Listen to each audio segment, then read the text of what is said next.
በስመ አብ ወወልድ ወመንፈስ ቅዱስ አሐዱ አምላክ አሜን። እንኳን በጥር 11 ቀን ታስቦና ተከብሮ ለሚውለው የክብር ባለቤት የጌታችን የመድኃኒታችን የኢየሱስ ክርስቶስ የጥምቀቱ በዓል በሰላም አደረሳችሁ አደረሰን። ጥር 11 በዚች ቀን የክብር ባለቤት ጌታችን መድኃኒታችን ኢየሱስ ክርስቶስ ተጠመቀ። የከበረ አንጣሌዎስ በሰማዕትነት ሞተ። የእስክንድርያ ሊቀ ጳጳስ የከበረ አባ ዮሐንስ አረፈ።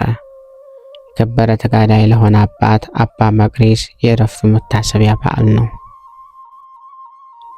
በዓለ ኤጲፋንያ ወይም በዓለ ጥምቀት ጥር 11 ቀን በዚች ዕለት የክብር ባለቤት ጌታችን መድኃኒታችን ኢየሱስ ክርስቶስ ከአጥማቂው ዮሐንስ ዘንድ በዮርዳኖስ ወንዝ ተጠመቀ። ይህች ዕለት በዮናኒ ቋንቋ ኤጲፋንያ ትባላለች። ትርጓሜውም መለኮት የተገለጠበት ማለት ነው። ልዩ የሆነች የሦስትነቱ ምስጢር ገልጦባታልና አብ ከሰማይ ሆኖ የምወደው በእርሱ ደስ የሚለኝ ልጄ ይህ ነው እርሱን ስሙት እያለ ሲመሰክር፣ ወልድም በዮርዳኖስ ወንዝ ቆሞ ሳለ መንፈስ ቅዱስም በነጭ ርግብ አምሳል በወልድ ራስ ላይ ሲቀመጥ ይህ አጥማቂው ዮሐንስ እንደመሰከረ እንዲህ ሲል ጌታችን መድኃኒታችን ኢየሱስ ክርስቶስ ተጠምቆ ከውሃ በወጣ ጊዜ ወዲያውኑ ሰማይ ተከፈተ። መንፈስ ቅዱስም በርግብ አምሳል ወርዶ በጌታችን መድኃኒታችን ኢየሱስ ክርስቶስ ራስ ላይ ተቀመጠ። ከሰማይም እንዲህ የሚል ቃል መጣ፣ ይህ የምወደው በእርሱ ደስ የሚለኝ ልጄ ነው፣ እርሱንም ስሙት የሚል። በዚህች ዕለት ጌታችን መድኃኒታችን ኢየሱስ ክርስቶስ ራሱን ገልጧልና ከዚህ በፊት 30 ዓመት ያህል ራሱን አልገለጠም ነበር። ነገር ግን በዚህች ዕለት ለእስራኤል ልጆች ራሱን ገለጠ። እነሆ የእግዚአብሔር በግ የዓለምን ኃጢአት የሚያስወግድ ብሎ መጥምቁ ዮሐንስ እንደገለጠው የከበረ ወንጌልም ምስክር ሆነ። እኔ አላውቀውም ነበር፣ ነገር ግን እስራኤል ያውቁት ዘንድ በውሃ ላጠምቅ ስለዚህ መጣሁ አለ። በዚህም በዓል የእግዚአብሔር ልጅ የክርስቶስ የጌትነቱ ክብር ተገልጧል። እርሱም የዓለምን ሁሉ ኃጢአት ለማስወገድ የሚሰዋ የእግዚአብሔር አማናዊ በግ ነው። ስለዚህ ይህ በዓል በክርስቲያን ወገኖች ሁሉ ዘንድ የከበረና ከፍ ከፍ ያለ ሆነ። በእርሱም የክብር ባለቤት ጌታችን መድኃኒታችን ኢየሱስ ክርስቶስ በጥምቀቱ ባከበረው ውሃ ይነጹበታል። የተቀበሉትንም ንጽሕና ጠብቀው ቢኖሩ በውስጡ የኃጢአታቸውን ስርየት ያገኛሉ። ስለዚህ ከክፉ ነገር ሁሉ ተጠብቀን የፈጣሪያችንና የመድኃኒታችንን የኢየሱስ ክርስቶስን የቸርነቱን ብዛት ልናመሰግን ይገባናል። እርሱ ስለኛ ሰው ሆኖ ከኃጢአታችን አድኖናልና። ለእርሱም ከቸር አባቱ ሕይወት ከሆነ መንፈስ ቅዱስ ጋር ክብር፣ ምስጋና፣ ስግደትም ይሁን ዛሬም ዘወትርም ለዘላለሙ አሜን። በዚህ ዕለት ታስቦና ተከብሮ የሚውለው ሌላው ቅዱስ አባታችን ቅዱስ አንጣሌዎስ ሰማዕት ነው። በዚህም ቀን ከፋርስ ሀገር ሰዎች ወገን የሆነ የከበረ አንጣሌዎስ በሰማዕትነት ሞተ።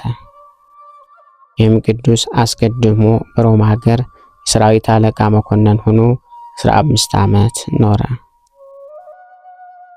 ክብር ባለቤት ክርስቶስን ንጉሥ ዲዮቅልጥያኖስ በካደው ጊዜ የቅዱስ ሰማያዊ መንግስት መረጠ። እዚህ የኃላፊውንም ዓለም ክብር ንቆ ተወ። መጥቶም በካህዲው ንጉሥ ፊት በመቆም እሱንና የረከሱ አማልክቶቹን ረገመ። ንጉሡም ስለ ድፍረቱ ደነገጠ። ከፋርስ ሰዎችም ከታላላቆቹ ወገን እንደሆነ ባወቀ ጊዜ በሽንገላ በጎ ነገርን ተናገረው።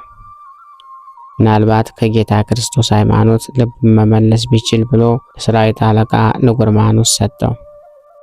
ጎርማኖስም ጌታ ክርስቶስን ከማምለክ ሐሳቡን ሊያስለውጠው ባልተቻለው ጊዜ ወደ ንጉሡ መለሰው። እርሱም በየራሱ በሆነ ስቃይ አሰቃየው።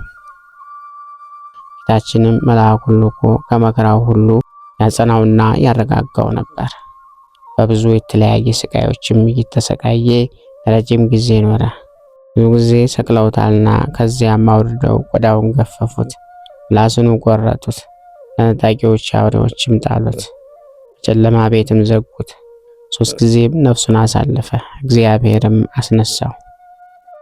ዲዮቅልጥያኖስም ማሰቃየቱ በደከመው ጊዜ ራሱን በሰይፍ እንዲቆርጡ አዘዘና ቆረጡት። ሰማዕትነትንም አክሊልንም በመንግሥተ ሰማያት ተቀበለ። በዚህ ዕለት ታስቦና ተከብሮ የሚለው አባ ዮሐንስ ሊቀ ጳጳሳት ነው። በዚች ቀን የእስክንድርያ ሊቀ ጳጳሳት የከበረ አባ ዮሐንስ አረፈ። እርሱም ለአባቶች ሊቃነ ጳጳሳት 74ተኛ ነው። ይህም አባት ሊቀ ጵጵስና ከመሾሙ አስቀድሞ ወደ ህንድ ሀገር በባህር ላይ በመርከብ እየሄደ ሁል ጊዜ የሚነግድ ነጋዴ ሆኖ ነበር። ከዚያም ፊት ግን በምስር ሀገር በሰማዕቱ በቅዱስ መርቆሬዎስ ቤተክርስቲያን በጸሐፊነት የሚያገለግል ዲያቆን ነው። ጸሐፊነቱንም ትቶ የሚነግድ ሆነ። በ904 ዓመተ ሰማዕታት የካቲት 4 በእሁድ ዕለት ኤጲስቆጶሳቱ መርጠው ሊቀ ጵጵስና ሾሙት። በመልካም አጠባበቅም መንጋውን የሚጠብቅ ሆነ። ሊቀ ጳጳሳትም ሆኖ ከመሾሙ በፊት 20 ሺህ ያህል የወርቅ ዲናር ነበረው። ከመሞቱ በፊት ለድሆችና ለችግረኞች፣ ለአብያተ ክርስቲያናት፣ ለገዳማትም ሁሉንም ገንዘብ ሰጥቶ ጨረሰ። በሹመቱም ወራት ከሕዝብ ምንም እጅ መንሻ አልተቀበለም። በሹመቱም 28 ዓመት ኖረ። በ932 ዓመተ ሰማዕታት በዚች ቀን በጥምቀት በዓል አረፈ። በዚህ ዕለት የሚታሰበው ሌላው ቅዱስ አባታችን አባ መቅሪስ ገዳማዊ ነው። በዚች ዕለት የከበረ ተጋዳይ ለሆነ አባት አባ መቅሪስ የዕረፍቱ መታሰቢያ በዓል ነው። ይህም ቅዱስ አባት በባስልዮስ ዘንድ አደገ፣ እርሱም ቅስና ሾመው። ይህም ቅዱስ በደም ግባቱ በላዩ ደስ የሚል ፊቱም የሚያምር ነበር። በቀድሞው ግብሩ ወጣት ሆኖ ሳለ የሹሙን ሚስት ተመኛትና እጅግም ወደዳት። እርሷም ወደደችው። ወደ ሌላ ቦታ ሄደው ፍላጎታቸውን ይፈጽሙ ዘንድ ተማከሩ። ለዚህም ነገር ሲዘጋጁ በሕልሙ ራእይን አየ። እርሱ ታስሮ በፍርድ አደባባይ ቆሞ ነበር። ሌሎችም ብዙዎች እስረኞች ከእርሱ ጋር አሉ። ስለ በደላቸውም እያንዳንዳቸውን ይመረምሯቸው ነበር። እርሱም በልቡ የታሰርኩት በምን ይሆን? ባሏን ልነጥቀው ስለፈለኩ ስለዚህ ሴት ነውን? እርሱ ከስሶኝ ወደዚህ ታላቅ ግዳጅ ላይ አደረሰኝ አለ። በዚህም ነገር እየተሸበረ ሳለ በቀድሞ ወዳጁ አምሳል አንድ ሰው መጣና የታሰርከው በምንድን ነው አለው። ስለ ኃጢአቱ ስላፈረ ሊሰውረው ወደደ። ግድ ባለውም ጊዜ እንዲህ ነገረው። ወዳጅ ሆይ እገሌ ስለ ሚስቱ የከሰሰኝ ይመስለኛል አለው። ስለዚህም ፈርቼ እሸበራለሁ አለው። በወዳጁ አምሳል ወደ እርሱ የመጣው መልአክም ወዳጅ ሆይ ይህንን ስራ እንዳትሰራ፣ ወደ እርሱም እንዳትመለስ በቅዱስ ወንጌል ማለልኝ፣ እኔም ዋስ ሆነሃለሁ አለው። በወንጌልም ማለለት። በዚያም ጊዜ ከእንቅልፉ ነቃ። ያየው ራእይም እውነት እንደሆነ አወቀ። ስለዚህም አገሩን ትቶ ወደ እስክንድርያ ሄደ። እዚያም ስሟ ሄራኒ የሚባል እግዚአብሔርን የምትፈራ አንዲት ሴት አገኘ። በተነጋገሩም ጊዜ የልቡን ሁሉ ነገራት። እርሷም እነዚህን ያማሩ ልብሶችን ተው፣ ተርታ ልብስን ለብሰ እግዚአብሔርን አገልግለው አለችው። እዚያም ወደ በረሃ ሄደ። ከብዙ ተጋድሎ የተነሳ ሆዱ እንደ ድንጋይ እስከደረቀ ድረስ ቅጠላ ቅጠል እየበላ ኖረ። ጌታችንም ወደ እርሱ መጥቶ ፈወሰው።